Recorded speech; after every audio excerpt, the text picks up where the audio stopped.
discuss the solution and technology, I invite our speakers, Mr. Amit Gulwade.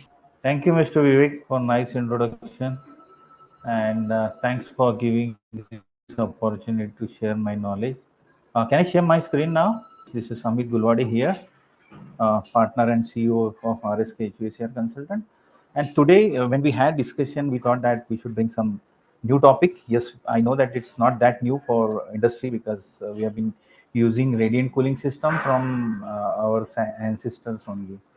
But now moving forward, why radiant cooling system would be the question for many of us. Like, why should we, give up our conventional air conditioning system and move towards the radiant cooling system? So answer to that particular question is the water. Now we'll say, what is this? Why water?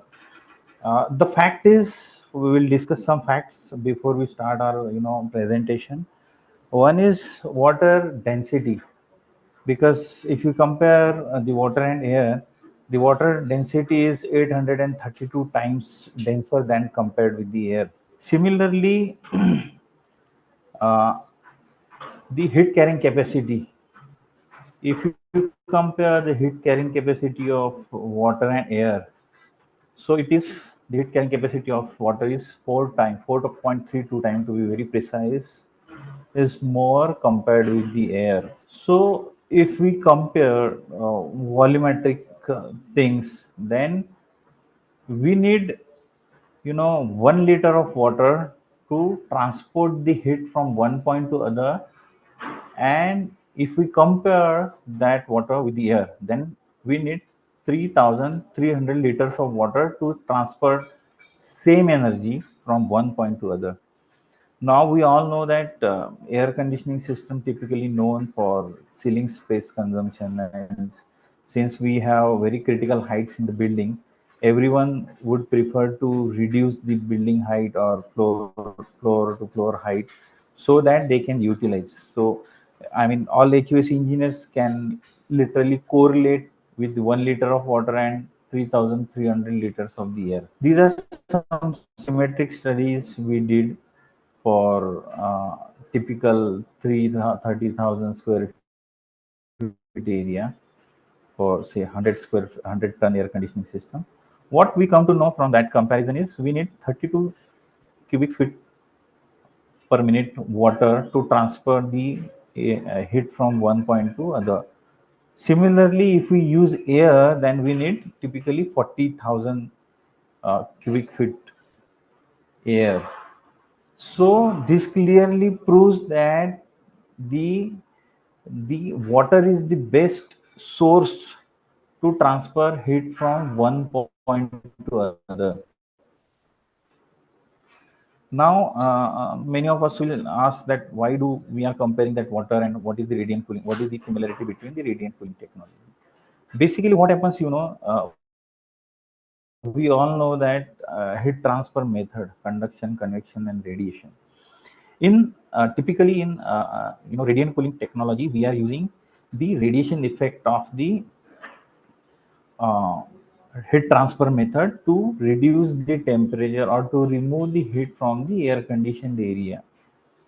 Now what happens in radiant cooling system is, normally a water is supplied to a floor or a RCC slab through a network of pipe. That definitely I'll explain in next slide. But for understanding, we are supplying water and we are removing comparatively hot water from the system, so that the floor or a slab will become cold and it will act as a heat sink, so that it can absorb the heat present in the uh, area and remove that heat from the conditioned area, and we can achieve the colder effect in the air conditioning.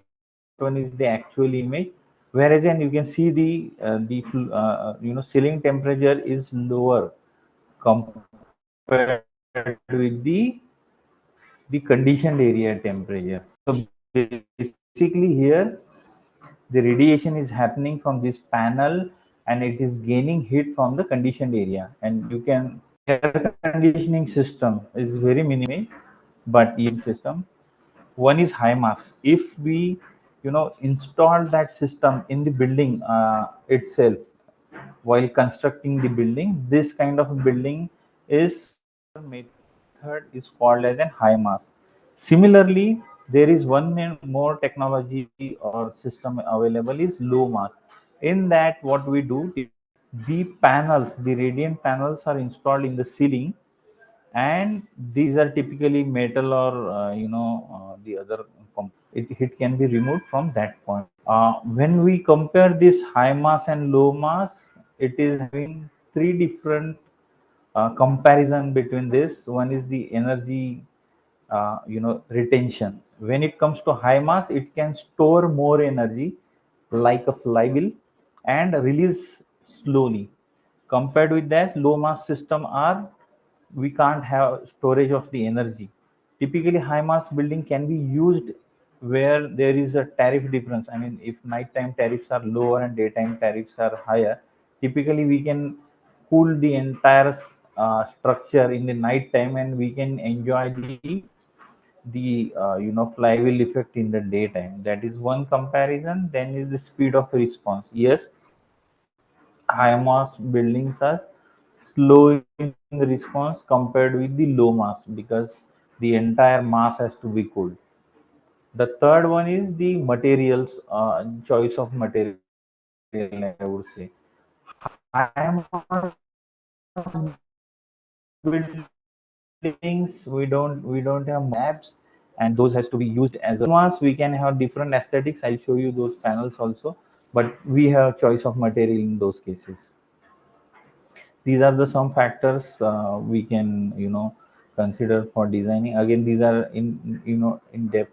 These are some analysis we did for the radiant cooling system. Typically you can see the central one is around 17 degrees. So if we have 17 degree water supplied through these pipes, so on the surface we can achieve around 21 degree, or max to max 21.9, which is around 22 degree.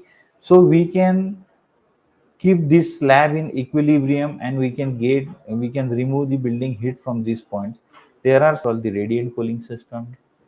This is again I would say a hospital where we have installed the radiant cooling system. This is one of the famous I would say airport where the radiant cooling system is installed.